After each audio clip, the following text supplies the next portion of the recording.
头刷落来台南，这个六甲区公所发表着老树的地图，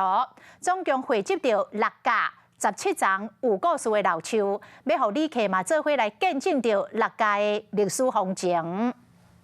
六甲区公所为着要发展观光，小说推出在地人文风情文宣，不管是美食的地图、庙的地图，内底拢有。这摆区公所嘛特别来记录老树的故事。我感觉老树有它的生命力，我们希望把伊这个故事给传承落。伫咧这本地图内底，除了有老树故事小解，另外还有六甲区区长写的诗词，互老树加添生命力，加上还有苏山避难点的资讯，会整做一本多功能的导览文宣地图。其实六甲是一个好山好水、好风情、好人情的一个所在吼。透过区公所的拍拼，六甲这个充满人文风情的小镇，会当透过无同款的方式来表现，让游客会当更加深入了解六甲风华历史。晚间9点，邀请您与世界同步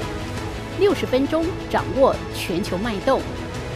World News 9，陈雅玲世界晚报给您崭新视野。